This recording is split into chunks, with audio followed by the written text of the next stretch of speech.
This is CGTN, China Global Television Network.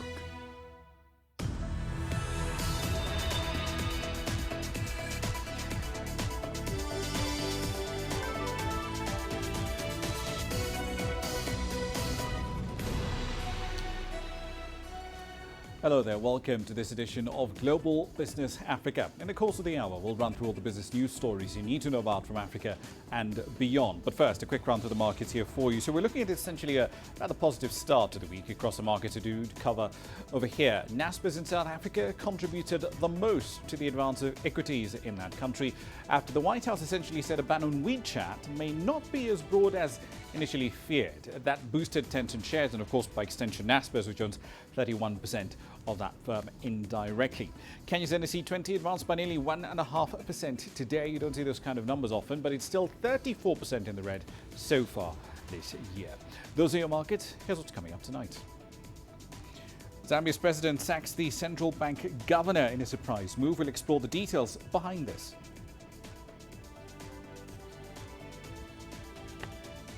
Africa's largest economy contracts by over 6% in the second quarter of the year. And President Xi says China will step up technological innovation to drive high-quality growth in the future. But let's start in the world of commodities. The French oil major Total has signed a security pact with the government of Mozambique in order to protect a $20 billion natural gas project being developed in the southern African country.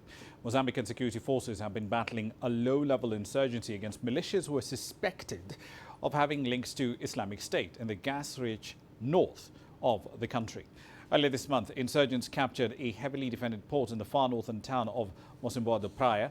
Total's project includes the development of the Golfinho and Atum natural gas fields in the offshore Area 1 concession. They contain more than 60 trillion cubic feet of natural gas and the construction of a liquefaction plant with a capacity of about 13.1 million tons a year. Initial production is slated for 2024. On to North Africa now. The unemployment rate in Tunisia hit 18% in the second quarter of 2020, as the estimated number of unemployed persons reached almost 800,000. That compares to about 600,000 people who were unemployed by the end of the first quarter of the year after the COVID-19 pandemic took a toll on the ailing economy. Here's CGTN's Adnan Chouachi with this report.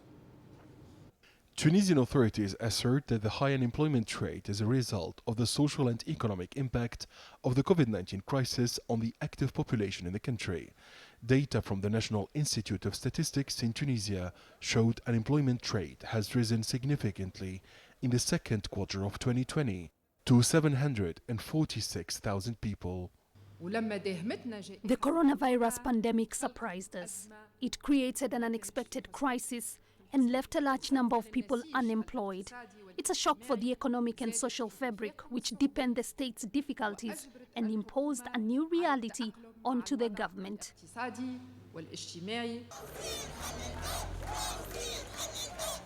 Thousands of unemployed graduates have been demonstrating in many regions. Some of these graduates have been unemployed for years.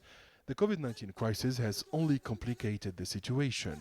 In fact, the number of unemployed higher education graduates is estimated on average at 286,000 in the second quarter of 2020, compared to 258,000 in the first 6 months of the year. It's unacceptable that university graduates who spend years studying do not get the chance to work in any company or state institution. We've been neglected by the successive governments. The state wants to get rid of us. Creating jobs is the state's responsibility. The COVID-19 crisis is not the main reason for unemployment. We've been unemployed since 2011. The crisis has only exacerbated the mismanagement, incompetence, and absence of concrete solutions. Over 5,000 PhD holders from different specialties have staged sit-ins to shed light on their precarious situation, which is expected to worsen because the government has put direct hold on civil service employment for the next 2 years. The post-COVID-19 period is supposed to be an era of scientific research and opportunities for researchers and PhD holders. The unemployment rate has reached alarming levels. The situation will not improve because the worst is yet to come. The Ministry of Social Affairs says Tunisia's youth unemployment rate is 36.1%. This rate is estimated at 36% for men and 37.3% for women. According to the National Institute of Statistics, over 200,000 people have lost their jobs in the industry, agriculture, service, tourism and construction sectors since the outbreak of the coronavirus crisis. Experts assert that this number is expected to rise in the next 3 months. Abdel Shawashi, CGTN, Tunis. On to Zambia now. There have been some very interesting developments in the last 72 hours. The country's president, Edgar Lungu, sacked the central bank governor, Denny Kalyalia, abruptly right in the middle of his term and replaced him with a former deputy finance minister, Christopher Mpanza Mvunga. Now, Kalyalia previously served as a World Bank executive director. He was appointed in February 2015 and he had his contract extended in 2018. That contract was due to end in 2023. His dismissal comes barely 3 days after the central bank over there cut its benchmark lending rate by 125 basis points to just 8%. This was part of a broader set of efforts to safeguard the stability of the financial sector, but also to protect livelihoods in the wake of the damage being inflicted by the COVID-19 pandemic. The appointment of Mvunga, who was serving as Deputy Secretary to the Cabinet in the Finance and Economics Development Unit, is subject to being ratified by Zambian legislators.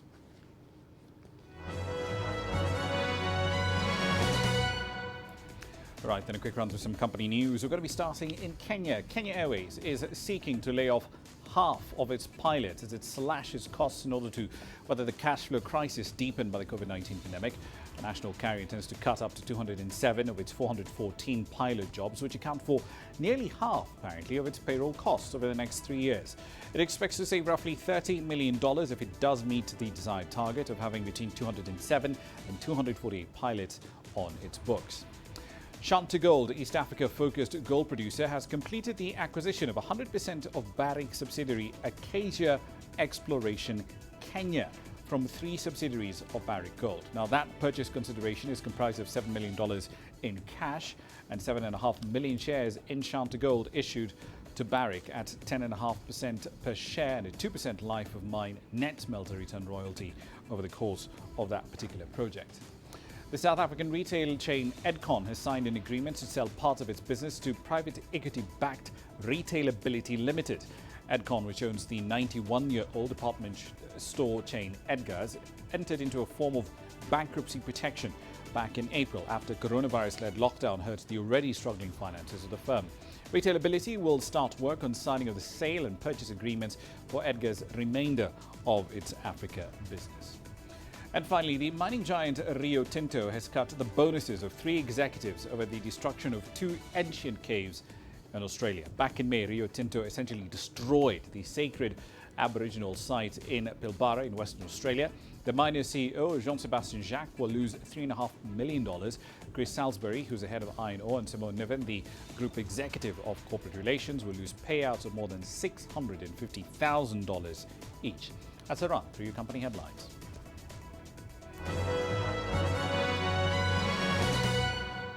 You're watching Global Business Africa. Plenty more business content coming up, including this.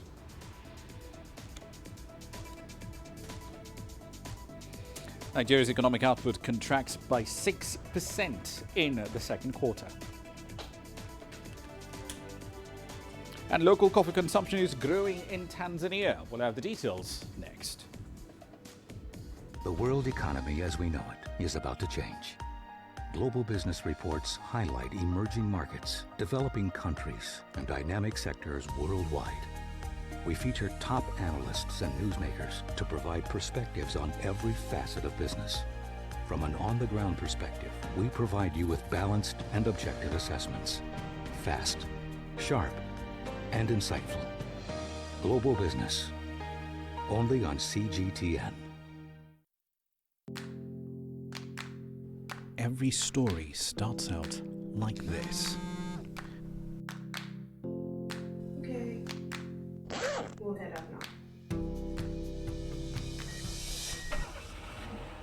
beyond the rush of the numbers, there's always a more fundamental question. What happened? Who has been affected? When market-moving decisions are made, who's responsible and why? Let's get some reaction on ground. Joining us in Johannesburg is Sumitra Naidu.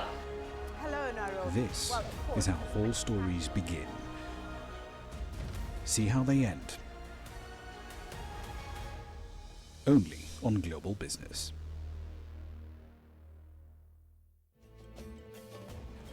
There's more to this place than just glorious landscapes. There's more to it than just, say, Table Mountain or glorious, endless salt flats. There's more to it than countries that are home to some of the deepest mines in the world. There is so much more to this place, even if it is home to some of the finest diamonds on the planet. It is the sheer diversity of the people who call Southern Africa home and the relentless drive to make it a better place that make it so special. And we know that because this too is home.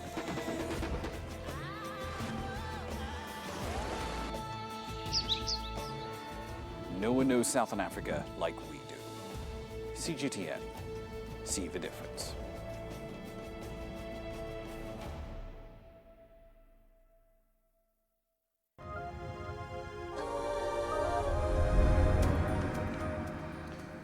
Welcome back to the program. Let's head over to Nigeria. Economic output over there contracted by the most in at least a decade in the second quarter of 2020. Now, the decline was due to contraction in domestic and international economic activity due to the effects of the COVID-19 pandemic. GDP contracted by 6.1% year on year in the 3 months ending in June. Oil production also fell to just over 1.8 million barrels a day from 2.07 million barrels a day in the first quarter. Now, that is the lowest since the first quarter of 2017, which was the last time Africa's largest economy contracted. The drop in output, however, was wider than just in crude oil production. Nigeria's biggest revenue earner, that's the oil sector, recorded a 6.63% year-on-year contraction in the second quarter. The non-oil sector contracted by just over 6%. That's the first decline in non-oil GDP since the third quarter of 2017. Clearly quite a few grim numbers to go through. Let's talk about this with Deji Badmus, who's standing by in Lagos with more data on this story. So Deji, a contraction of some kind was expected. We knew this was coming, but did the business community and economists expect it to be this steep?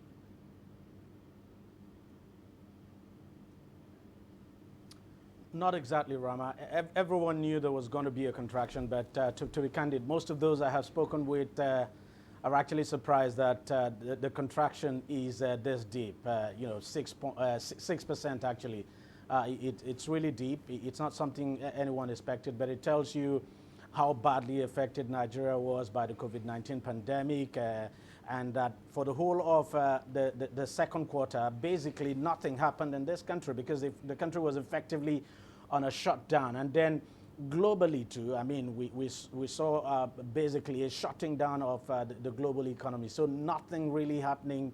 And what we're seeing now is the result, even though a lot of people, the business community especially, didn't expect it was going to be this deep. But, well, what can we say? Here we have the results, Rama. Indeed, it is what it is. What about the oil side of things? Because we've seen this steady decline in oil output in Nigeria over the course of the year. An average of 1.7 million barrels a day of output in the first quarter. That was down to about 1.3 million barrels a day by the end of July, according to OPEC. But should we expect that number to go even lower because global oil demand is falling and at the same time Nigeria has to comply with OPEC production quotas?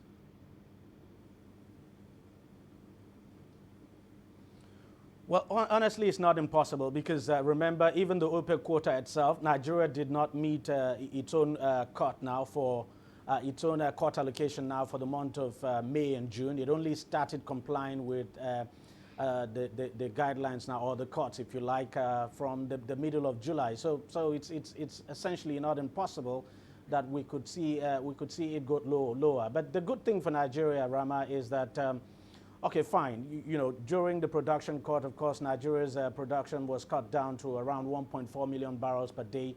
But Nigeria was able to compensate for condensate. Condensate, as you know, is not part of the cut. So, and Nigeria does around 300,000 barrels per day. So when you add condensate to the 1.4, you're looking at 1.7. So even if we're going to have, you know, a slight cut now as a result of the OPEC Plus agreement now, and because of the fact that Nigeria did not comply for the months of May and June, I don't think it will be too significant. I think the most important thing for Nigeria is that Nigeria wants to see prices actually go up, and that way you'd be able to at least make something positive out of the current situation. But if prices continue to remain at the current levels that they are, it would certainly be very difficult for Nigeria. But a cut, of course, is very much possible. Ramah? Indeed, and there are always those arguments around whether or not condensate should actually qualify as part of Nigeria's output.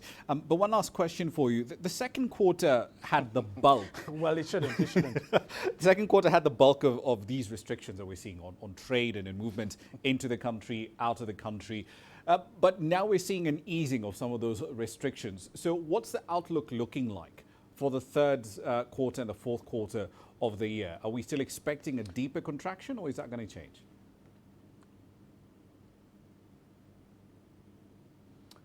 Well, the expectation is that there's certainly going to be a contraction, and that's the reason why the projection is that Nigeria would slip into a recession. We might not see a contraction as deep as the 6% we have seen now, because you know, the economy is effectively back on track, even though not completely back on track. But factories have reopened. Come on, the airlines are back and they're working, even though not at full speed.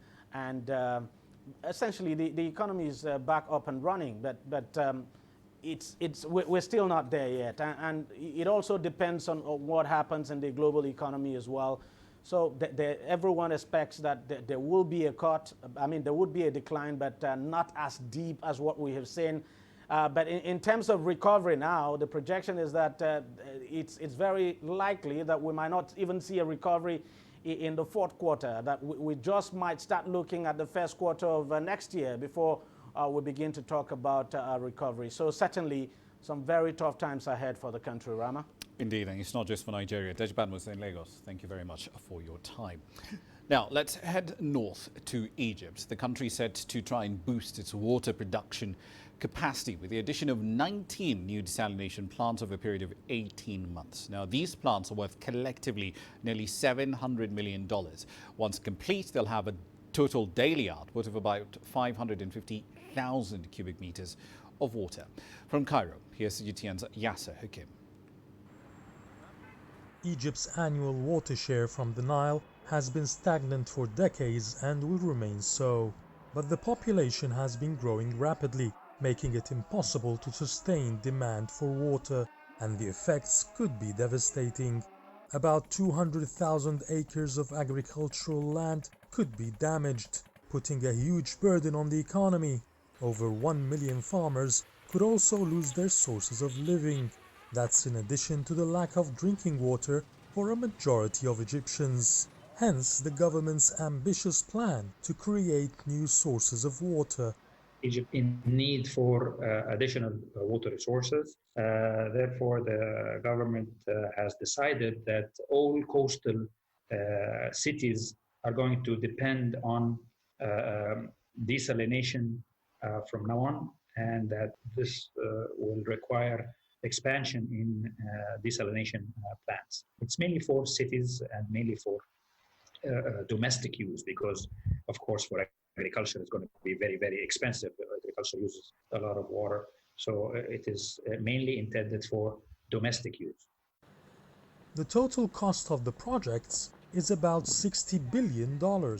Egyptian President Abdel Fattah el-Sisi has just approved a $30 billion that will be released for the first phase.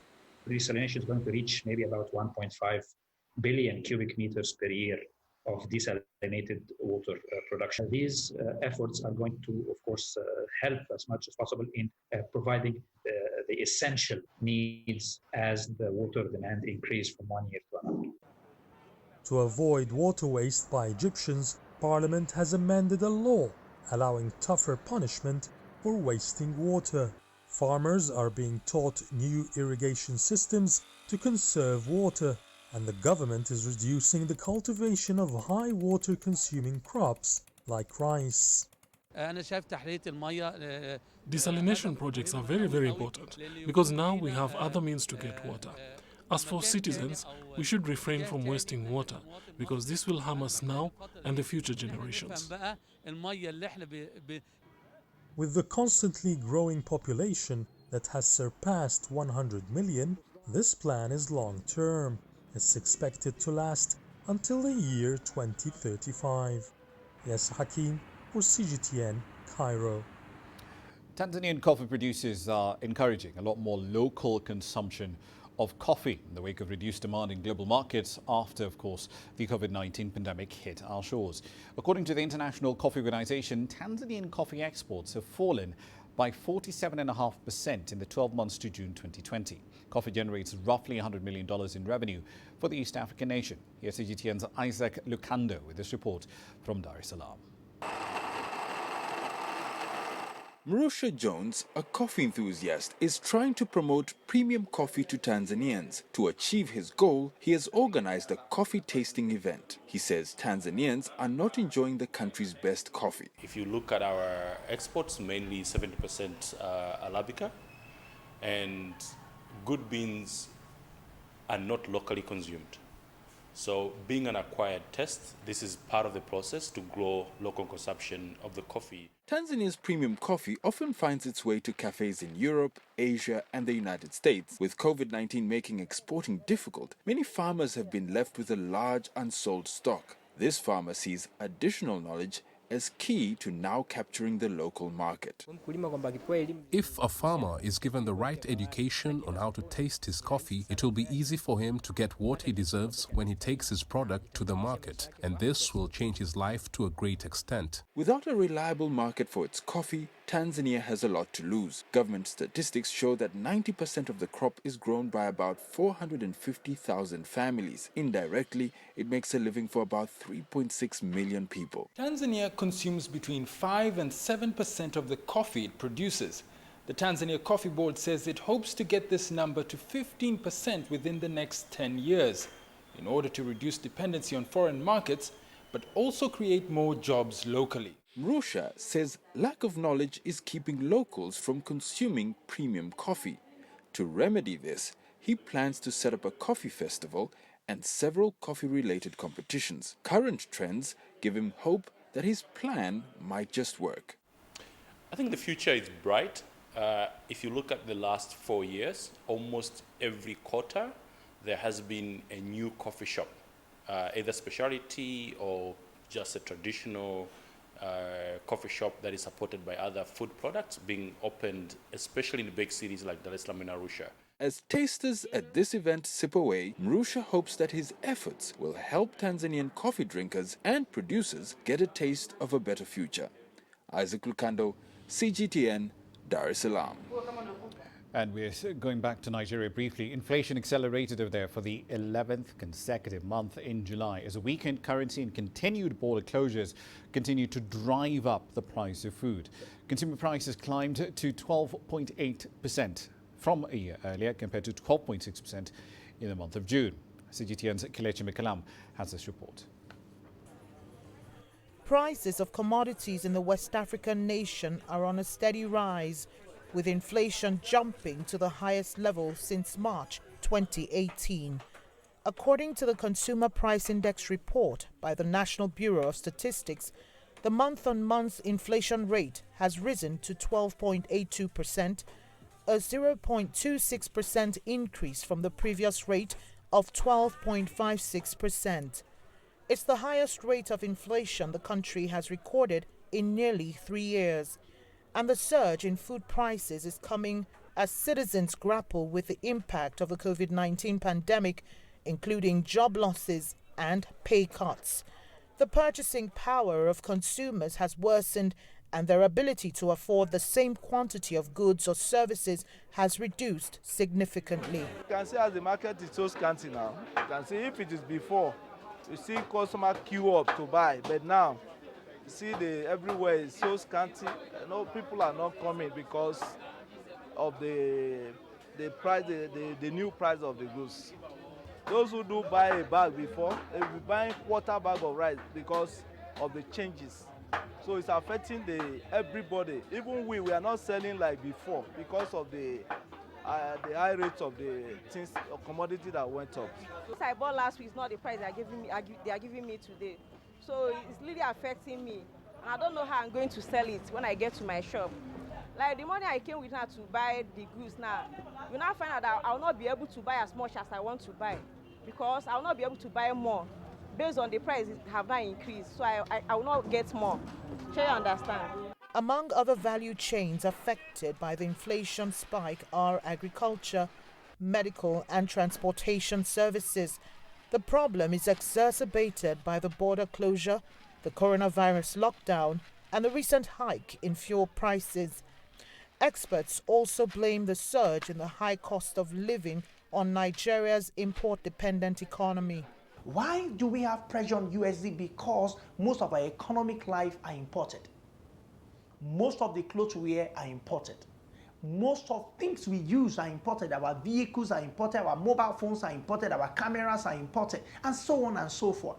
The only way forward is to create import substitution and promote export. Not until we are able to get into full production and manufacturing as a nation, I'm afraid we will still be wondering why inflation is running 100 by 100 faster than Usain Bolt. It's turning out to be one of Nigeria's toughest times. According to the World Bank, the collapse in oil prices and COVID-19 pandemic could plunge the country into one of its worst recessions in 3 decades. And experts say Nigeria quickly needs to engage both long and short-term solutions to get the nation back on track. Kelechi Emekalam, CGTN Abuja, Nigeria. You're watching Global Business Africa. Time for a short break. Here's what's coming up next.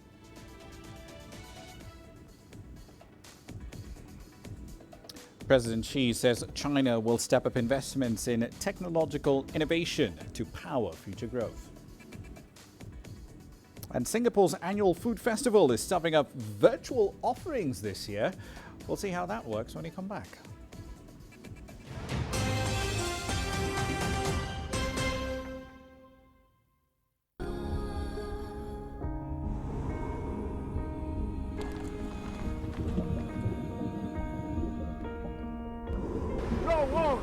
No one again, he can hold in guns. Machine guns from police forces towards the protesters.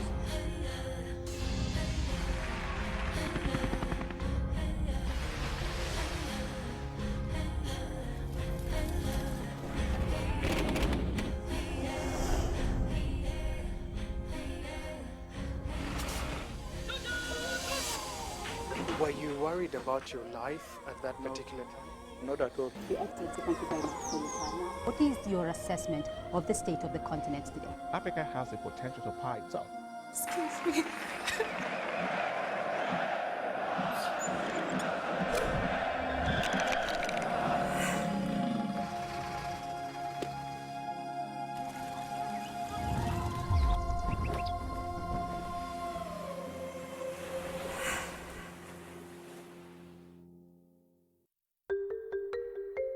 How will your world change today? What happens here? What happens there? Or what you make happen for yourself? If it matters to you, it matters to us too. Your stories are these stories that need to be told. Africa Live. Find your voice.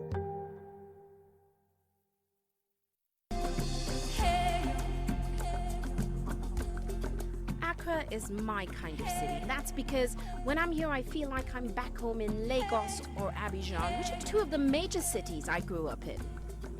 Business in Africa is high risk. After about a decade covering business news on the continent, I've learned it's all about the high risk, but also the high returns and the high energy. You simply have to adjust in order to keep pace. When I started out as a journalist, my dream was to open people's minds to the different perspectives. From the CEO in the boardroom to the trader out in the street, we all have different stories. From Accra to Addis Ababa, from Cairo to Cape Town. And I wouldn't have it any other way. Here at CGTN, we realize that Africa is on the move, and it's moving fast, but we're moving right along with it. I'm Ucheo Koronkwo, and I'm a business anchor and reporter at CGTN.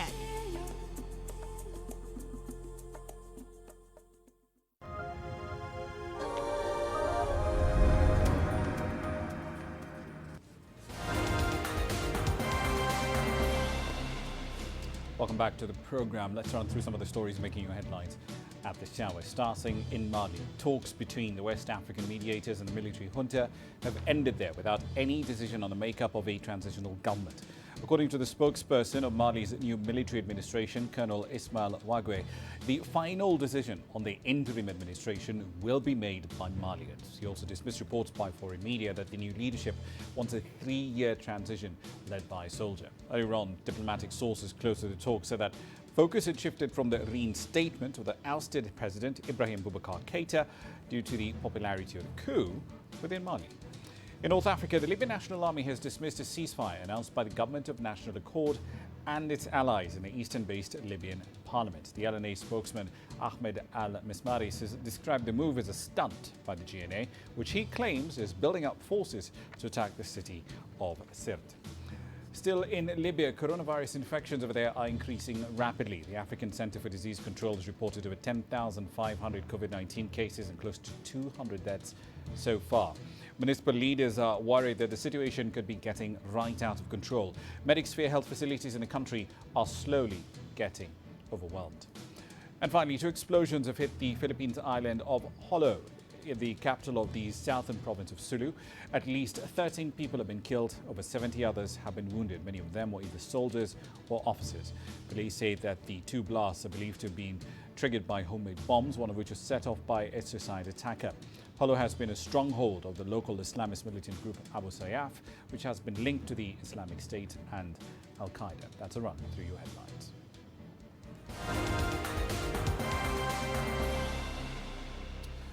President Xi Jinping says that China will step up technological innovation in order to drive future growth. He made those remarks at a symposium with economists and scholars in Beijing today. He said that China will continue with supply-side reform, boost consumer demand and rely a lot more on the domestic market for future growth. He says the market needs to play a decisive role in resource allocation, and he added that government should work to create a stable, predictable system for development and the protection of intellectual property rights.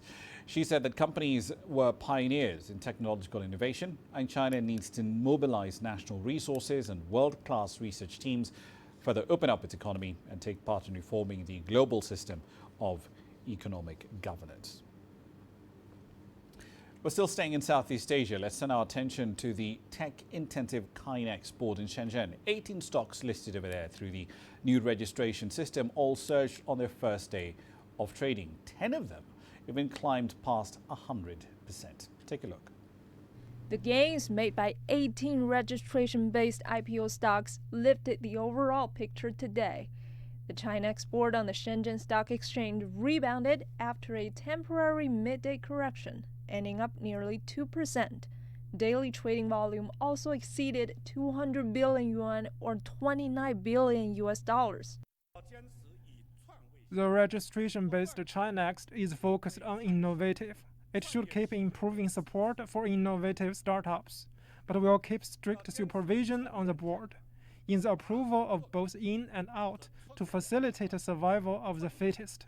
We'll also make stable the priority of the ChiNext market, which means we'll safeguard the risk bottom line to make sure every new reform measure lands smoothly. China initiated the registration system reform to fast-track IPOs.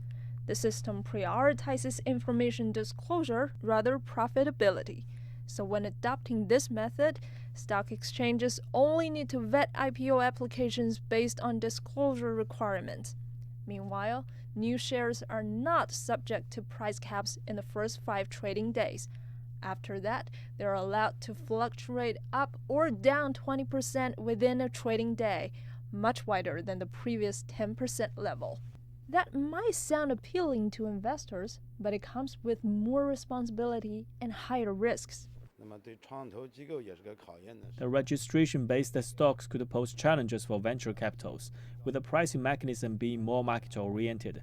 Venture capitals have to be more professional when assessing the potential value of a certain startup they are going to invest. They are required to make better judgments. So far, the ChiNext is hosting 851 companies. That's over 1/3 of all stocks trading on the Shenzhen Stock Exchange. Those tech startups also take up 30% of the total market cap. That's about 9.5 trillion yuan. Analysts say the registration-based system reform will better spur innovation for the Chinese economy. Gao Songya, CGTN.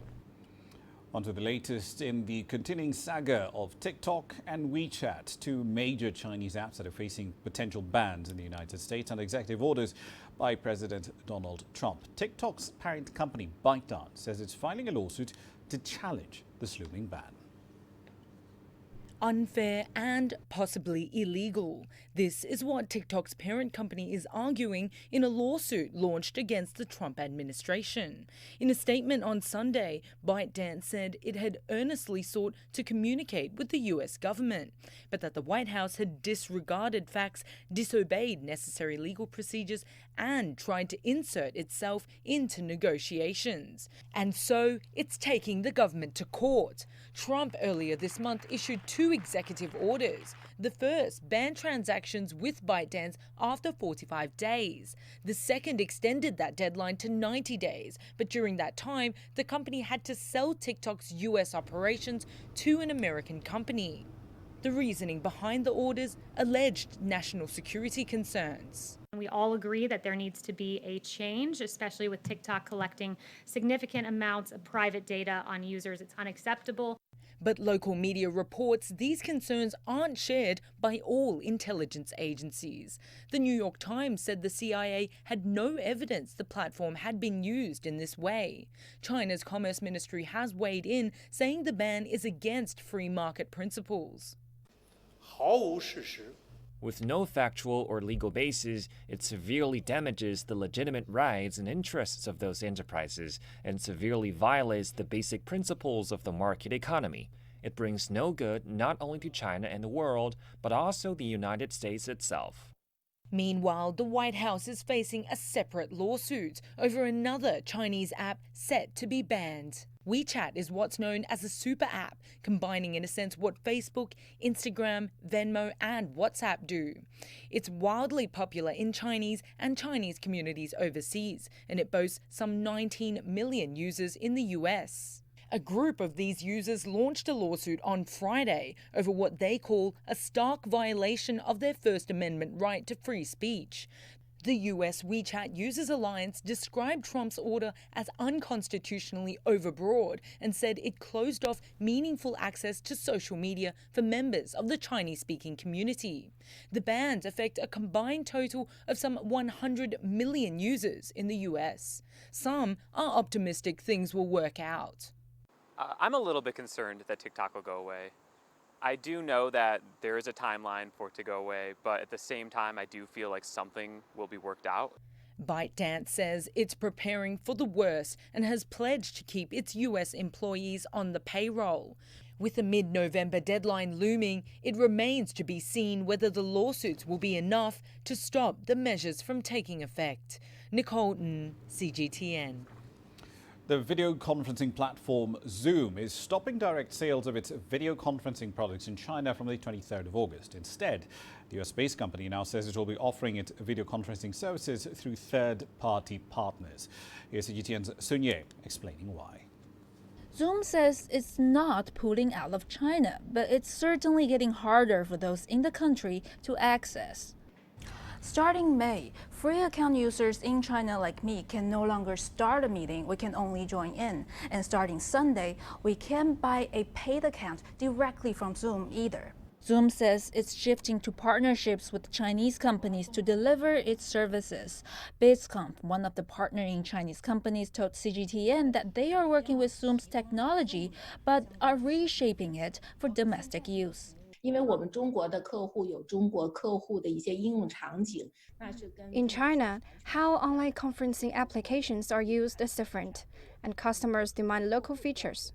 I think Zoom found us for partnership because we have a very good reputation in secondary development, as we will develop Zoom-based technology. And we are strongly established in the Chinese market. In the end, for us, it's in line with our goal of developing homegrown communications applications. Many in China have come to depend on Zoom for international calls. Among them, China's top think tank, Center for China and Globalization, has held some 30 global seminars on the platform since the pandemic began. And it's a quite effective and practical one for us. One of our colleagues said that Zoom is a kind of virtual room for us. We need one stable service, stable platform in one virtual room. The think tank continues to line up Zoom meetings for now, but says it could be looking for alternatives should that virtual room become difficult to access. Sun Ye, CGTN, Beijing. Coca-Cola is moving ahead with plans to open half a dozen new production facilities in China by the end of the year. There's 6 new production lines will be constructed and operated by Coca-Cola's domestic partner in the country. Now, the new bottling capacity will cost roughly $36 million to complete. Once they're done, they're expected to churn out about $244 million worth of drinks every year. COVID-19 has obviously raised just about everyone's awareness of health issues. It's refocused our attention on trying to be healthy. And big brands are now jumping onto that bandwagon. And they're bringing out more drinks that they say have a much higher healthy content. Zhang Shizhuan has more. 0 sugar, 0 calories, 0 fat. People are seeing these labels more often nowadays on the beverage bottles and cans in the supermarkets, aimed directly at China's increasingly health-conscious shoppers. I buy around 20 bottles of drinks a week. I prefer water or beverages with lower sugar. They're healthy and good for my diet. I spend around 200 yuan a week on them. Every month, the supermarket chain in Shanghai sells around 1,000 bottles of drinks with healthy features like low sugar or fats. That's twice or even 3 times the amount they were selling at this time last year. We now sell 20 branded drinks, and 10% of them are healthy drinks, like seltzer water, carbonated water, or juice. And the figure is still rising. More products now emphasize health, and some have added minerals, protein, or fiber. Some have lower sugar. Consumers in overseas markets are also showing strong interest in Chinese beverages with less sugar, fat, or calories. Alibaba's e-commerce provider Tmall shows during the past 3 months, sales of Beijing-based Genki Forest Waters on its overseas platform have jumped nearly 70% compared to the same period last year. In Australia, more than 15,000 bottles were sold through the platform from May to July. Actually, sugar-free drinks are not new to the market. In 2011, Nongfu Spring became one of China's first beverage producers to release sugar-free tea drinks. But it's only recently that the competition in a healthy drinks market has become so tough. Guangzhou-based milk tea chain Hey-Tea, Inner Mongolia milk drink producer Yili, as well as beverage brands Union President and Jianlibao, all launched new sugar-free drinks this year.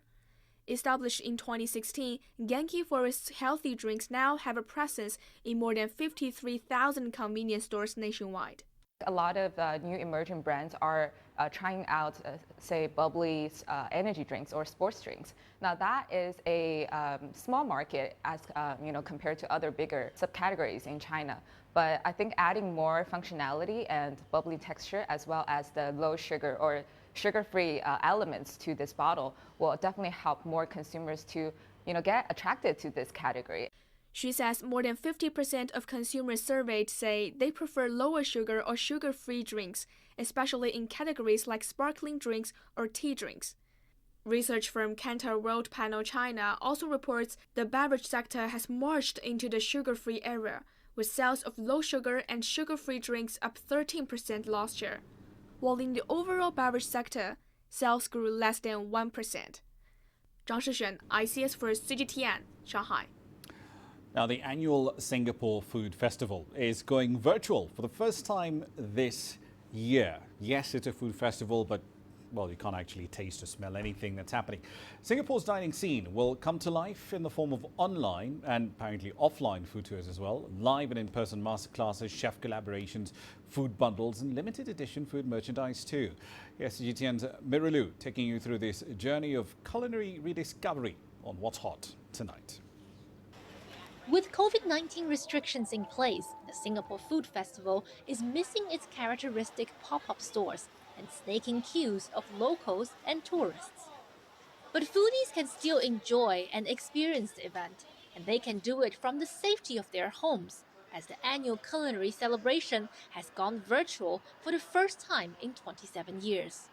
Chefs, our food personalities, our local F&B businesses who support the festival and are part of it, look forward to it. It is a platform for them to showcase what they have, in terms of their cuisine, but also it's a platform for them to test big new ideas. So because of that, we landed on the idea of taking the event virtual so that the audiences as well as the F&B community can continue to participate and engage with the festival in a safe manner. The highlight of the festival are the online masterclasses that have top chefs sharing tips and tricks on how to prepare classic dishes, mix innovative cocktails, and whip up mouth-watering desserts. As a treat for those who want a more hands-on experience, the chefs have prepared curated ingredient boxes, so anyone can cook along with the chefs using the same ingredients. So I think what's important in showcasing in a class like this is to share not only ingredients but techniques. I love the idea because when you have a cooking class and it's like sort of confined to the most 80 people, but with this virtual class, it's a live class, people can be part of it, but I think it's being videoed and you can watch it anytime, anywhere in the world to learn these dishes, which I think is a wonderful idea. If people don't want to cook but just feast, they can savor the delicacies by ordering food bundles through the festival website. For those who want a more in-depth knowledge of the country's culinary heritage, can view the interactive virtual food tours. The offering takes a trip across Singapore's historically and culturally rich districts and highlights hidden gems nestled alongside modern bars and restaurants. I think, by going through the virtual tour, they will actually be able to discover stories behind popular eats in the area, tales behind its heritage food businesses, and also some of the lesser-known food gems. So, even if you know these cuisines, I think that there'll be a lot to find out and it should be quite entertaining. Oh, that sounds and looks lovely. Apart from the virtual elements, this year's edition is part of Singapore Rediscovers, a $33 million domestic tourism campaign that's led by the Singapore Tourism Board. The focus is not only to showcase the multicultural cuisines that we have in Singapore, but also to support the local F&B industry that has been ravaged by the pandemic. Miralu, CGTN, Singapore. Quick run through commodities for you. So Nigeria's economy, as I mentioned a little earlier in the hour, it's been hit particularly hard. You've got this double whammy of a crash in oil prices and then restrictions designed to limit the spread of COVID-19, which suppress economic activity. The country's crude oil output, in fact, is down by 22% from an average of 1.76 million barrels a day in the first quarter down to just 1.373 million barrels a day in July. That's according to OPEC data. The thing to remember about Nigeria, though, is that the oil sector may account for less than 10% of GDP, but it brings in 90% of foreign currency earnings and roughly half of government revenues. Brent crude futures for October were just over 1% higher at 16.15 GMT. 44.87 was the price at that point in time. Here's what's coming up next.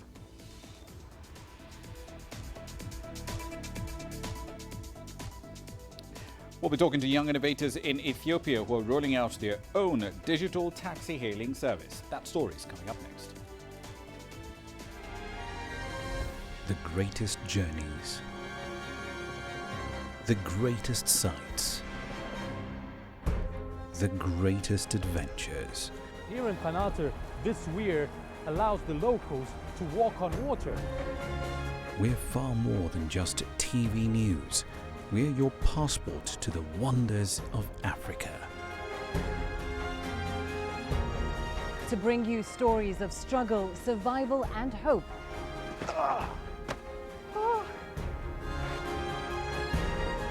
So let's explore.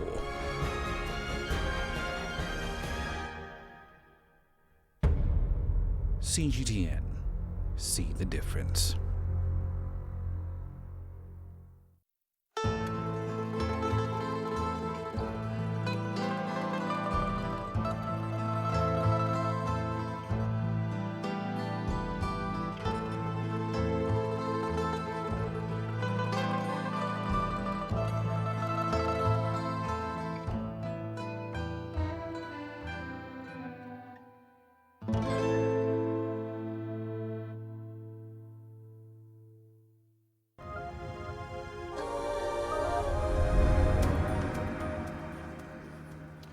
Welcome back. A group of young Ethiopians have created a taxi-hailing app which they hope can challenge the international rivals who are currently dominating the market. They started to register drivers and they hope that the originality and flexibility they intend to offer can allow them to survive against competition and perhaps even venture into East Africa's largest economy. CGTN's Coletta Njohi has that story on Grassroots tonight.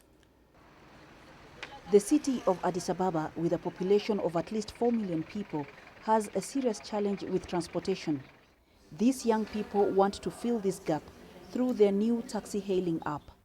We developed our own application, so that gives us a unique competitive advantage over others because whenever we want, we can update it, we can integrate it, we can scale it up. So mostly the others have rented or bought cheaper applications, so that gives us a strategic edge. They are using fellow young people to grow their business in the so-called gig economy. For our brand ambassadors and influencers, most of them are young.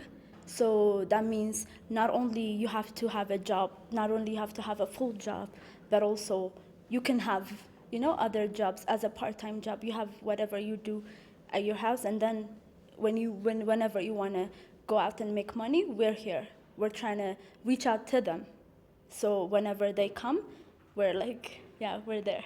There are about 8 taxi-hailing apps in the market, but one dominates with over 15,000 drivers' subscriptions. One challenge the new taxi-hailing apps have is that the dominant company in the market says its drivers cannot work for competitors. It has even threatened to fine them for doing so. And so many drivers are subscribing to other apps secretly. The survival of the taxi app business is highly dependent on internet connectivity, but analysts say low connectivity and internet shutdowns by the government threaten the survival of e-commerce and other digital businesses. Big percentage of our population lives dispersed across the countryside and they are unable to connect. They are not connected, which means we can't create prosperity for them. And for that to happen, we need to upgrade the infrastructure in terms of telecommunications and connectivity. Innovators like these young people are now banking on the government's plan to liberalize the telecommunications sector to stabilize internet connectivity and enable them go the extra mile. Coletta Njohi, CGTN, Addis Ababa, Ethiopia. Now, we've reported on this program in the past about how the tourism sector in many African countries has been hit especially hard by the coronavirus pandemic. And that in turn has seriously affected the income of those who are living directly or indirectly from the sector. But we've spoken about the top level stuff, but not really the personal stories. Many of the individuals in the sector facing difficult times as tourists either stay put in their countries or counties as a safety measure. CGTN's Enoch Sikolia sat down with a tour guide at Kenya's historic site of Fort Jesus in Mombasa, and he filed this report. Oh, very hard, my friend, very hard. My life became very hard, very hard. You know, my bank is my mobile here, M-Pesa. So what I saved, I was using pole, slowly. But you can say you are broke. You know what is good? It is you earning every day. But if you are not earning, you are just spending. Even the money get finished. My name is Ahmed Sheikh Ahmed. I'm a tour guide here outside Port Jesus, guiding visitors inside the port for more information, plus our old Mombasa. For almost 4.5 months, there was no job of tourists here. No tourists at all. Fort Jesus, it's me life. And the other people, they get their living from Fort Jesus, exceptional of those employed there inside. Mostly tourists, if they come city tour, they started here, old town. Then we send them up to Elephant Tusk there. Yeah, and some temples if they are interested. Portuguese, when they sailed from Portugal up to here, they were using the flag in order of the cross. So because of the cross they used to sell at, the shape became like a human body for Jesus. Head, chest, shoulder near the sea, legs in town. Then it is military architected. Head is outwork near the sea. If a ship come there, they unload to the head, they bring in the whatever under the chest, because there is 2 passages. Passage of archers and passage of stair. To unload things from the ship, bring inside. Hips, there was a barracks line for sleeping. Today in the left is a museum. Right side, it was a sailor's line. Today is a restroom. At the stomach, there was a church, chaplain quarter, and assistant for storing rainwater. Even in lakes there were rooms they used to live in the ground there. It was carved out by Tiso and Hammer. First, Mombasa is a coral island, and this area, it was a heap of coral. So, foundation is natural coral, upper part is clay, lime, and earth. Now I've got morale, a place where I get my living now, it will be opening. So I'm sure if European, Kenyan from up country, they are coming here, so I'll get my living. Then staying for 4.5 months without earning any amount of money. So I'll be very happy, very glad.